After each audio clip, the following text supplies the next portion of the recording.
अस्सलामु अलैकुम वरहमतुल्लाहि वबरकातुहू। कंसेप्चुअल फिजिक्स बाई फारूक कुंडी में एक बार फिर आपको खुशामदीद कहा जाता है। सेकंड, जिसका नाम क्या है आपके पास, काइनेमेटिक्स। तो इंतहाई ही आसान चैप्टर है और बेसिक है। पूरी आगे जो फिजिक्स है इसके ऊपर डेवलप हो जाएगी। तो कोशिश करें कि क्लास को बिल्कुल मिस ना करें और साथ में फोकस करें कि काइनेमेटिक्स क्या है। इससे पहले जो आपने फिजिक्स पढ़ ली थी वो सिर्फ मेजरमेंट्स था। अब बाकायदा आहिस्ता आहिस्ता हम मोशंस की तरफ बढ़ रहे हैं। किसकी तरफ बढ़ रहे हैं? मोशन। तो काइनेमेटिक्स की तरफ जाने से पहले एक सब्जेक्ट है जिसको क्या कहा जाता है आपके पास, फिजिक्स कहा जाता है। और उसमें आपने पढ़ा था, किस चीज को पढ़ा था? प्रॉपर्टीज। किस चीज की प्रॉपर्टीज पढ़ी थी? प्रॉपर्टीज ऑफ मैटर पढ़ा था। और क्या पढ़ा था? प्लस एनर्जी पढ़ी थी। और फिर प्लस में क्या पढ़ा था आपने? Mutual relationship between matter and energy. ये हम पढ़ के आ रहे हैं। फिर आपने इसी फिजिक्स को बहुत सी ब्रांचेस में क्या कर दिया था? डिवाइड कर दिया, जिनमें एक सबसे पहली जो थी वो आपके पास मैकेनिक्स थी, फिर हीट एंड थर्मोडायनामिक्स थी, फिर आपके पास वेव्स और ऑसिलेशंस थे, और आखिर में हेल्थ फिजिक्स तक हम पहुंच चुके हैं। तो फिजिक्स की एक ब्रांच थी जिसका नाम था मैकेनिक्स। अगर आपको याद हो तो मैकेनिक्स में हमने पढ़ा था, किस चीज को पढ़ा था? मोशन। किस चीज की? Material objects. Motion of material objects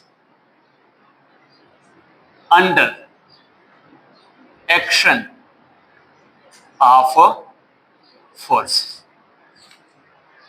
यानी आपने मोशंस तो पढ़ी, लेकिन किस चीज की मोशंस पढ़ी? मटेरियल ऑब्जेक्ट्स की। मटेरियल ऑब्जेक्ट्स हम उनको कहते हैं जिनका मास होता है, जिनका वॉल्यूम होता है, जिनकी डेंसिटी होती है। साथ में आपने under the action of forces ये भी पढ़ा कि ये ऑब्जेक्ट क्यों मोशन कर रहा है। तो इसलिए मैकेनिक्स को दो मजीद ब्रांचेस में क्या कर दिया गया है? डिवाइड कर दी, क्योंकि मैकेनिक्स दो चीजों को साथ डील कर रहा था। एक था मोशन और दूसरा था आपके पास फोर्सेस। मैकेनिक्स कितनी चीजों को डील करता है आपके पास? दो चीजों को डील करता है। एक चीज क्या है आपके पास? मोशन। और दूसरी चीज क्या है? फोर्सेस। तो इसलिए इसी मैकेनिक्स को दो ब्रांचेस में क्या कर दिया गया है? डिवाइड कर दिए गए। एक का नाम है आपके पास काइनेमेटिक्स, जिसके ऊपर है आपके पास सेकंड चैप्टर। पूरा चैप्टर शुरू हो गया है। उधर आपने सिर्फ मैकेनिक्स पढ़ ली थी। मैंने पूरी कोशिश की थी कि मैकेनिक्स को हम अच्छी तरह समझ सकें, लेकिन वो चूंकि ब्रांच थी और एक ब्रांच को पूरे एक सब्जेक्ट को एज ए ब्रांच पढ़ना थोड़ा सा मुश्किल होता है। और आज उसी मैकेनिक्स को दो ब्रांचेस मजीद में डिवाइड कर दिए गए, और हर एक ब्रांच पे पूरा पूरा क्या है आपके पास? चैप्टर है। और डायनामिक्स के ऊपर कौन कौन सा चैप्टर है आपके पास? थर्ड चैप्टर है। तो अब मैकेनिक्स को हम और काइनेमेटिक्स को हम समझेंगे कि इस पूरे मैकेनिक्स के अंदर फैसल क्या हो रहा था।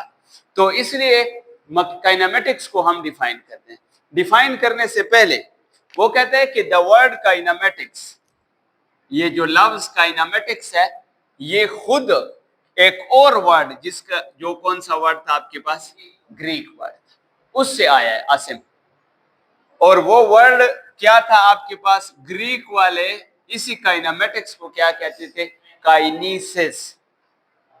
जब भी आपसे पूछा जाए कि काइनेमेटिक्स खुद कौन से लफ्ज से आया है, क्योंकि ज्यादातर इल्म यूनान वालों और लातीनियों के पास था, बाद में इंग्लिश वालों ने इसको क्या कह दिया है? काइनेमेटिक्स कह दिया। तो ये जिस लफ्ज से आया है वो लफ्ज किस जबान का था? ग्रीक, यूनान जिसे हम कहते हैं। और यूनान वाले इसी काइनेमेटिक्स को क्या कहते थे अपनी जबान में? काइनेसिस कहते थे। और इसको लिखते भी एक अजीब उनकी अपनी एक जबान है। और इसका मतलब क्या था आपके पास? मोशन।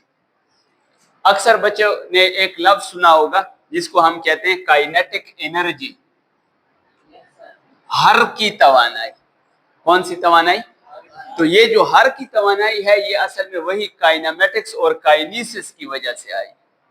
तो जब भी आपसे पूछ लिया जाए कि काइनेमेटिक्स खुद कहां से आया है, तो काइनेमेटिक्स खुद एक ग्रीक वर्ड है जिसको क्या कहा जाता है आपके पास? काइनेसिस, और उसका मतलब क्या था आपके पास? मोशन। अब इसकी डिफिनेशन की तरफ चलते हैं। वो कहते हैं कि the branch of mechanics, kinematics किसकी ब्रांच है? मैकेनिक्स की ब्रांच। आप ये भी लिख सकते हैं कि kinematics is the branch of physics. ठीक बात है, बाद बुक्स इसको यूं लिख रहे हैं, लेकिन एक्चुअली ये फिजिक्स की सब ब्रांच, मैकेनिक्स की सब ब्रांच है। मैकेनिक्स खुद ब्रांच थी, उसकी सब ब्रांच क्या है आपके पास? काइनेमेटिक्स, जिसमें किस चीज को पढ़ते हैं? Study only. ओनली का मतलब क्या है? सिर्फ। सिर्फ और सिर्फ किस चीज को पढ़ते हैं? Motion of a body. क्योंकि यहां पे मैंने आपको बताया कि मैकेनिक्स दो चीजों को डील करता है।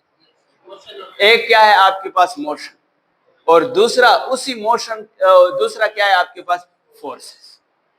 तो काइनेमेटिक्स जो है, चूंकि ये खुद ब्रांच है आपके पास किसकी? मैकेनिक्स की, तो इस पूरे काइनेमेटिक्स के अंदर हम सिर्फ और सिर्फ किस चीज को पढ़ेंगे? मोशन को पढ़ेंगे। क्या मतलब है इस बात के? वो कहते हैं कि in kinematics we study how fast is the body move, how fast और हाउ स्लो ए बॉडी। यानी काइनेमेटिक्स वाले सिर्फ ये आपको बता सकते हैं, काइनेमेटिक्स के असूल आपको सिर्फ ये बता सकते हैं कि ये बॉडी कितनी तेज जा रही है या ये बॉडी कितनी स्लो जा रही है, या टाइप्स ऑफ मोशन इसके अंदर हम पढ़ते हैं। मोशन की तीन मेन टाइप्स हैं, इसी चैप्टर के अंदर हम पढ़ेंगे। एक को हम कहते हैं ट्रांसलेटरी मोशन, जो स्ट्रेट लाइन में चलती है। एक को हम कहते हैं रोटेटरी मोशन, जिस तरह की ये आपके पास पंखा है। और एक है आपके पास झूले वाली हरकत। ये सारे मोशंस की टाइप है, ये सारी मोशंस की क्या है? टाइप। और इनको कौन डील करता है? काइनेमेटिक्स। अगर आपसे कोई पूछे कि सर ये पंखा तो मोशन कर रहा है, इसकी मुझे क्या बताएं? काइनेमेटिक्स बताएं। तो आपने सिर्फ बताना है उसको कि सर ये काइनेमेटिक्स बता सकता है हमें कि ये पंखा कितना तेज चल रहा है या कितना स्लो चल रहा है। काइनेमेटिक्स के असूलों से हम बता सकते हैं कि ये पंखा कितना तेज चल रहा है या कितना, या हम ये भी बता सकते हैं कि सर इस पंखे की कौन सी हरकत है, इस बॉडी की कौन सी हरकत है, कौन सी टाइप्स ऑफ मोशन। तो मेन तीन टाइप्स आपको बता दिए, जिनमें पहली क्या है आपके पास? Translatory, translatory motion. दूसरी है आपके पास वाइब्रेटरी मोशन, और तीसरी है आपके पास रोटेटरी मोशन। इनकी फिर मजीद क्लासिफिकेशन को भी हम पढ़ेंगे। साथ में ये बताएंगे कि सर आप तो मोशन को पढ़ रहे हैं, यानी काइनेमेटिक्स पढ़ रहे हैं, ये जिस्म जितना तेज जा रहा है या स्लो, इसने कितना डिस्टेंस ट्रेवल किया। तो डिस्टेंस को भी हम किसके असूलों से मालूम कर सकते हैं? काइनेमेटिक्स के असूलों से। जिस तरह अगर मैं कहूं कि एक गाड़ी है, यहां से 300 या 100 किलोमीटर पर आवर के साथ ये खान तक रवाना हो गई, तो 1 घंटे बाद कितने, ये आ गया स्पीड और ये आ गया टाइम, कितना? 1 आवर के बाद इसने कितना? एस को हम डिस्टेंस कहते हैं। तो इसके ऊपर काइनेमेटिक्स का एक असूल लगता है, एक इक्वेशन लगता है, जिसको हम कहते हैं v = s divided by t। तो s उधर जाएगा तो ये हो जाएगा आपके पास v ज़रब t। अब ये जो मैंने उसी जिस्म का डिस्टेंस कैलकुलेट किया है, इसके ऊपर मैंने किसके असूल लगाए हैं? काइनेमेटिक्स। क्योंकि काइनेमेटिक्स हमें ये सिखाता है कि ये बॉडी कितनी तेज जा रही है या कितनी स्लो जा रही है। ये बॉडी की अगर मोशन कर रही है तो कैसी मोशन कर रही है। हाउ का मतलब क्या है? कैसी मोशन कर रही है। सर ट्रांसलेटरी कर रही है, नहीं सर ये तो वाइब्रेटरी कर रही है, नहीं सर ये तो रोटेटरी मोशन कर रही है। फिर अगर मोशन कर रही है तो सर इसने कितना डिस्टेंस ट्रेवल किया, सर इसकी स्पीड कितनी है। फ्लाइंग कोच की स्पीड ज्यादा है कि बस की स्पीड ज्यादा है? ये हम काइनेमेटिक्स के असूलों से बता सकते हैं। क्या मतलब है इस बात का? अगर हम फ्लाइंग कोच और बस दोनों को रवाना कर दें तो हम देखते हैं कि डी खान तक एक गाड़ी जो है, जो बस है, वो 1.5 घंटे में पहुंचती है। टाइम उसको कितना लगता है? 1.5 आवर। और लेट्स सपोज कोच को कितना टाइम लगता है आपके पास? 1 आवर। तो यही असूल हम बताते हैं कि sir v is equal to s divided by t। Kinematics कहता है कि सर जिसको टाइम ज्यादा लगता है उसकी स्पीड क्या होगी? कम होगी। और जिसको टाइम कम लगा है उसकी स्पीड क्या होगी आपके पास? ये आपको कौन सिखाता है आपके पास? काइनेमेटिक्स सिखाता है। साथ में एक्सेलरेशन भी बताता है। एक्सेलरेशन को भी हम पढ़ेंगे इसी चैप्टर के अंदर। एक्सेलरेशन को सादा अल्फाज में यूं समझिए कि गाड़ी तेज हो गई है या क्या हो गई? स्लो। यानी इंक्रीजिंग स्पीड या डिक्रीजिंग स्पीड को हम क्या कहते हैं? एक्सेलरेशन। प्रॉपर डिफिनेशन इसकी तरफ हम जाएंगे। तो फिर से सुने बच्चे। हाँ, यानी हरकत में जब भी चेंज आता है तो उसको फिजिक्स किस चीज का नाम देती है? एक्सेलरेशन। मैं तेज जा रहा था और स्लो हो गया, या स्लो जा रहा था और तेज हो गए, तो फिजिक्स कहती है सर आपके जिस्म में एक्सेलरेशन है। ये जो दर्जी हजरात हैं, उनके मशीन के साथ एक्सेलरेटर पड़ा होता है। एक्सेलरेटर वो उस मशीन को या स्पीड अप करा सकता है अगर प्रेस कर दे, और अगर प्रेस करने से उसे पांव हटा दे, प्रेशर कम कर दे, तो वो क्या हो जाता है? स्लो। और फिजिक्स इसी स्लो डाउन या स्पीड अप को क्या कहता है आपके पास? एक्सेलरेशन कहते हैं। तो फिर से सुने बच्चे, काइनेमेटिक्स आपके पास क्या है? ब्रांच ऑफ मैकेनिक्स, जिसमें हम ओनली किस चीज को ओनली पढ़ते हैं? मोशन को पढ़ते हैं। तो ऐसी ब्रांच को क्या कहा जाता है? काइनेमेटिक्स। और काइनेमेटिक्स का जो वर्ड है ये किससे आया है आपके पास? एक ग्रीक वर्ड से आया, जिसका नाम क्या है आपके पास? काइनेसिस। और इसका मतलब क्या था आपके पास? मोशन।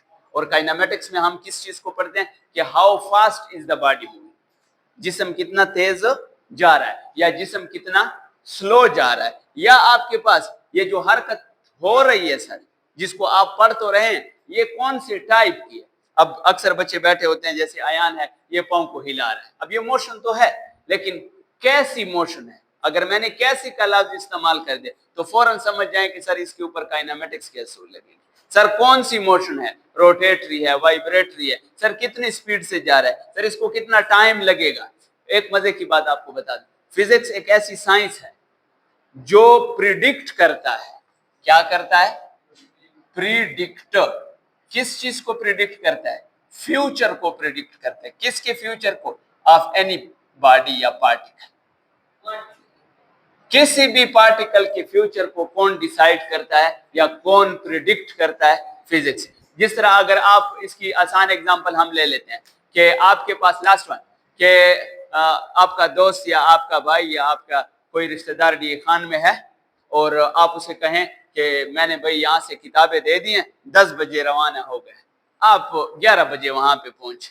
अब देखें, ये असल में आपने उसको प्रिडिक्शन दे दी है कि ये कपड़ों का जोड़ा या ये किताबें आपको 1 घंटे के बाद मिलेंगी। ये आपने प्रिडिक्शन, पेशन गोई कहते हैं इसको। और वो आपने इसी असूलों के मुताबिक, क्योंकि आपको बस की स्पीड का पता था और डिस्टेंस का पता था, इसलिए आपने टाइम बता दिया। अब अगर फ्लाइंग कोच के जरिए जाएगा तो आप उसको थोड़ा सा कम टाइम बता दें। तो ये प्रिडिक्शन, या न्यूटन का कानून है, 9th वालों ने अक्सर पढ़ा होगा कि सर इतनी फोर्स लगाएं तो इतना दूर जाएगा। अब ये प्रिडिक्शन है। और काइनेमेटिक्स के असूल ऐसे हैं जो पार्टिकल के फ्यूचर को क्या करते हैं? एक्सप्लेन। लेकिन सिर्फ उन पार्टिकल के फ्यूचर को एक्सप्लेन करते हैं जो क्या कर रहे हो? मोशन। ये जो क्रिकेट के अंदर ये क्या करते हैं? शॉट खेलते हैं, तो ये फौरन प्रिडिक्ट कर देते हैं अगर फील्डर ना होता तो ये इतने टाइम में यहां तक पहुंच जाती, क्योंकि ये उन्होंने डिस्टेंस ऑलरेडी मेजर किए हुए और टाइम के जरिए उनको स्पीड और ये सारा कुछ मालूम करते हैं। अब बढ़ते हैं इसकी एक और ब्रांच, जिसका नाम क्या था आपके पास? डायनामिक्स। जी ना, ये मटेरियल बॉडीज नहीं है। Very good. क्या सर हम साउंड की स्पीड, लाइट की स्पीड? नहीं, हमने इसको कह दिया है कि सर ये ब्रांच किसकी है आपके पास, मैकेनिक्स की। इस बच्चे ने कहा कि क्या सर हम साउंड की स्पीड को मालूम कर सकते हैं काइनेमेटिक्स के असूलों से, या हम लाइट की स्पीड है या स्पीड तो कैलकुलेट कर लेंगे, लेकिन ये मैकेनिक्स की ब्रांच, और मैकेनिक्स मटेरियल ऑब्जेक्ट्स को पढ़ता है। किस चीज को पढ़ता है, मटेरियल ऑब्जेक्ट्स। तो लिहाजा इनके काइनेमेटिक्स के जितने भी असूल हैं वो मोशन को तो डील करता है, लेकिन किसकी मोशन को डील करता है, मटेरियल ऑब्जेक्ट्स की मोशन को। जिस लाइट मैटर है, लेकिन लाइट डुअल नेचर में रखता है, वो अपना फौरन आपके सामने नेचर बदल देगा, एनर्जी वाला बना देगा। और इसके बारे में फिर फर्स्ट ईयर में अनसर्टेनिटी प्रिंसिपल है। आप काइनेमेटिक्स के असूलों से उसको ट्राई कर सकते हैं, लेकिन आपको पता है कि काइनेमेटिक्स के असूल एक जगह पे फेल हो जाते हैं। फेल का मतलब ये है कि उनके अंदर मॉडिफिकेशन हमें करनी पड़ती है, क्योंकि आपकी बॉडी जो मटेरियल थी वो वक्ती तौर पर मटेरियल थी, अगले लम्हे सेकंड नहीं लम्हे के अंदर उसने अपना नेचर चेंज कर दिया। तो फिर आपके पास रिजल्ट्स क्या आ सकते हैं, उसको तो फिर हम पढ़ते रहेंगे ना कि ये अपना नेचर किस तरह चेंज करता है। तो अब हम बढ़ते हैं डायनामिक्स की तरफ। तो डायनामिक्स भी किस चीज की ब्रांच है, मैकेनिक्स की ब्रांच है, जिसमें हम पढ़ते हैं काजेस। किस चीज को पढ़ते हैं, काजेस। वहां पे कोई वजह नहीं है। ये मेन डिफरेंस आपको बता रहा है कि सर आप ये तो बता रहे हैं कि ये कैसी हरकत कर रहा है। सर इस पेन को अगर आप फेंके तो इसने स्ट्रेट लाइन में मोशन की, ये आपने काइनेमेटिक्स, लेकिन आपने सर ये तो नहीं बताया कि ये क्यों मोशन कर रहा है।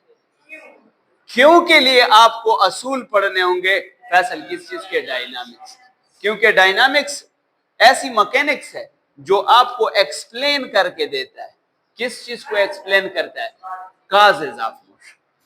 कि सर ये बच्चा जो अपना हाथ हिला रहा है क्यों हिला रहा है, उसने ये जो बाल इतनी तेज फेंकी क्यों फेंकी। ये क्यों वाला जो लफ्ज है, ये जो क्यों वाला जो लफ्ज है, इसका मतलब है कि आपको काजेस पूछ रहे हैं, और काजेस कौन एक्सप्लेन करता है, डायनामिक्स एक्सप्लेन करता है। ये पहला डिफरेंस आ गया किसके दरमियान, काइनेमेटिक्स। सर कैसी मोशन हो रही है, this is called kinematics. Sir क्यों मोशन हो रही है, दिस इज कॉल्ड डायनामिक्स। अब the word dynamics is derived from a Greek word dynamics which means why an object is moving।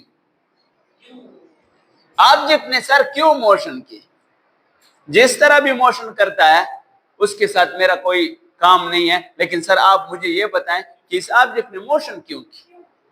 तो इसका मतलब है आप मुझसे किस चीज का पूछ रहे हैं, डायनामिक्स का पूछ रहे हैं। क्योंकि डायनामिक्स किस चीज को एक्सप्लेन करता है कि व्हाई एन ऑब्जेक्ट मूव्स, एक ऑब्जेक्ट क्यों मूव करता है। अब अगर अयान का पांव हिल रहा है तो इसके पीछे कोई वजह है।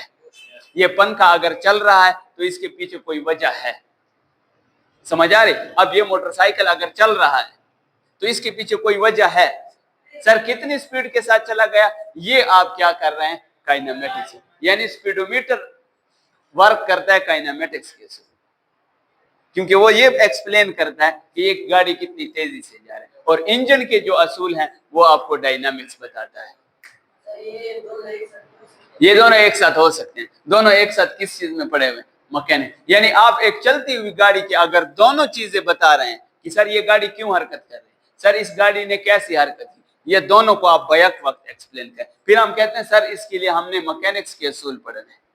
आगे क्या कहता है, in dynamics we study why the body is moving. पहली बात, बॉडी क्यों हरकत, उधर था हाउ, इधर क्या है, यानी ये एक्सप्लेन करता है how motion occur, how motion occur. और ये एक्सप्लेन करता है sir why motion occur, why motion occur, हरकत क्यों हुई, हरकत क्यों हुई। दूसरी बात, here we study about the causes. वहां पे आपने टाइप्स को पढ़ा, यहां पे आप किस चीज को पढ़ेंगे, फैसल, काजेस को पढ़ेंगे। साथ में ये भी पढ़ेंगे कि सर असल में ये काज है क्या। काज आपके पास क्या है, फोर्स। कायनात में कोई भी जिस्म बगैर फोर्स के हरकत नहीं करता। बगैर हरकत के ना वो स्पीड अप होता है, बगैर हरकत के ना वो स्लो डाउन होता है। आप अगर एक गाड़ी का ब्रेक लगाएंगे ऐसे तो उसके ऊपर भी फोर्स लगाएंगे, अगर आप उसको मजीद तेज करना चाहते हैं तब भी आपने फोर्स लगाए। मोटर अगर फुटबॉल वहां से आ रही है और आपने उसी डायरेक्शन में फोर्स लगा दी जिस तरफ वो जा रहे तो ये स्पीड अप हो जाएगी, लेकिन उसके लिए आपने वजह ढूंढनी है। वजह क्या है एक मोशन की? वो सिर्फ और सिर्फ क्या है? फोर्सेस। तो जितने भी फोर्सेस हैं, चाहे आपने नाम सुना हुआ होगा सेंट्रीपिटल फोर्स का, सेंट्रीपिटल का, सेंट्रीफ्यूगल का, फ्रिक्शनल फोर्सेस का, ये सारा कुछ हम किस चीज में पढ़ते हैं? डायनामिक्स में पढ़ते हैं। वहां पे ऐसा कुछ नहीं है, वहां पे आपने ट्रांसलेटरी मोशन पढ़ी, वाइब्रेटरी मोशन पढ़ी, रोटेटरी मोशन पढ़ी, सर डिस्टेंस पढ़ा, सर स्पीड पढ़ा, सर एक्सेलरेशन पढ़ा। जी सर,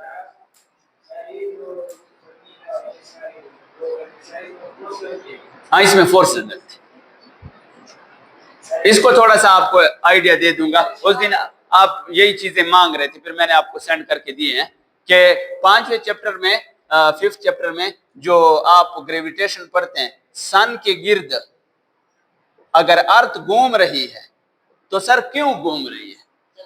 ये यहाँ पे थी, सुने बच्चे, ये अर्थ यहाँ पे थी तो ऐसे सीधी क्यों नहीं गई कि ये इधर आए? अभी मैंने थोड़ी देर पहले बताया कि फोर्स ही एक ऐसा काज है जो बॉडी को या स्लो डाउन करता है या स्पीड अप करता है और या उसकी मोशन को बदलता है बस। अब सर इस पॉइंट पे इसको ऐसे सीधा जाना चाहिए था, लेकिन ये अगर अपनी डायरेक्शन बदली है तो यकीनी बात है कि इसके ऊपर क्या लगी होगी? कोई फोर्स लगी होगी, और इस वक्त क्या है? Gravitational force. और यही ग्रेविटेशनल फोर्स फिर कन्वर्ट होती है as a centripetal force. Very, इसका मतलब है कि कायनात में 4 फोर्सेस हैं, यानी कायनात जितनी भी गवर्न कर रही है, जितनी भी मोशंस कर रहे हैं, इसके पीछे वजह है, और वजह को हम डायनामिक्स में पढ़ते हैं, और डायनामिक्स में स्पेशली हम किस चीज को पढ़ते हैं? फोर्सेस को पढ़ते हैं। जी सर, कौन? सितारे अपने अपने मदार में। आपको पहले चैप्टर में आयत करीमा सूरत यासीन की आयत है, सूरत यासीन की आयत है में, हाँ, कि हमने कायनात के हर जर्रे को अपने एक खास मदार में घूमने पे मजबूर, यानी तमाम जर्रे अपने अपने मदार में तैर रहे हैं। आयत का तर्जमा कुछ इस तरह है कि कायनात का हर जर्रा अपने अपने मदार में तैर रहा है। तैरने का मतलब यह है कि मोशन कर रहा है। लेकिन ये जो अर्थ है या और प्लेनेट है, इनके ऑर्बिट छोटे हैं, इसलिए हमें फील हो रहे हैं रिसर्च के थ्रू। लेकिन कहते हैं कि सूरज भी मोशन कर रहा है, और ये इतने बड़े ऑर्बिट में मोशन कर रहा है, ये इतने बड़े ऑर्बिट में मोशन कर रहा है कि हमें उस ऑर्बिट का, वो ऑर्बिट हमें अभी फील नहीं हो रहा, उसको हम कैलकुलेट नहीं करें। लेकिन कायनात का हर जर्रा अपने अपने मदार में तैर रहा है, तो इसका मतलब है मोशन कर रहा है। और क्यों कर रहा है ये सारा एक्सप्लेन करता है कौन? डायनामिक्स। समझ आ रही है बात की? तो एक बार फिर वाइंड अप करते हैं कि हमारे पास ब्रांच थी आपके पास साइंस की, फिजिक्स, उसी के अंदर हमने किस चीज को पढ़ा? मैकेनिक्स को पढ़ा। मैकेनिक्स के 2 मजीद ब्रांचेस, क्यों? क्योंकि सर मैकेनिक्स वाले 2 चीजों को डील कर रहे थे, मोशन को भी डील कर रहे थे और साथ में उसके मोशन के ऊपर मोशन फोर्सेस को डील कर रहे थे, जिनकी वजह से ये मोशन हो रही थी। तो लिहाजा ये बहुत बड़ी ब्रांच थी, ये बहुत बड़ी, ये 2 ब्रांचेस है। अब आपको थोड़ा सा मजीद इसका डिटेल, एक पुरानी फिजिक्स है, ओल्ड फिजिक्स, जिसको 19th सेंचुरी तक, उसको हम कहते हैं क्लासिकल मैकेनिक्स। कौन सी मैकेनिक्स? Classical mechanics. ये सिर्फ एक्सप्लेन करता है मैक्रोस्कोपिक बॉडीज को। कौन सी बॉडीज को? मैक्रो, जो माइक्रोस्कोप के बगैर, मैक्रो मीन बड़े, जिसको आप नंगी आंख से देख सकते हैं, बगैर लेंस वगैरह के क्या कर सकते हैं? देख सकते हैं। जबकि जो मैकेनिक्स की एक और ब्रांच है जिसको हम कहते हैं मॉडर्न फिजिक्स कहते हैं, मॉडर्न मैकेनिक्स, इसमें आप पढ़ते हैं। किस चीज को पढ़ते हैं? ऐसी बॉडीज की मोशन को जिनकी स्पीड अप्रोच करे स्पीड ऑफ लाइट तक। वी अप्रोच करे किस तक? Speed of. और ये बिफोर 19th सेंचुरी है और ये आफ्टर द 19th सेंचुरी है। तो सऊद, हम जब भी लाइट को एज अ पार्टिकल मानते हैं तो इसके ऊपर क्लासिकल के असूल नहीं लगाते, क्योंकि वो मैक्रो बॉडी में नहीं आते। उसके ऊपर किसके असूल लगाते हैं? मॉडर्न फिजिक्स के असूल। एक्चुअली है तो वही मैकेनिक्स, लेकिन फिर हम कौन सी मैकेनिक्स, इसको फिर क्वांटम मैकेनिक्स भी कहते हैं, उसकी तरह। तो याद रखिए बच्चे कि काइनेमेटिक्स में आप ये पढ़ते हैं कि हाउ मोशन अकर, क्योंकि इसका जो लफ्ज है वो सिर्फ मोशन को डील करता है और ये बताता है कि जी मोशन क्यों होगी। बोले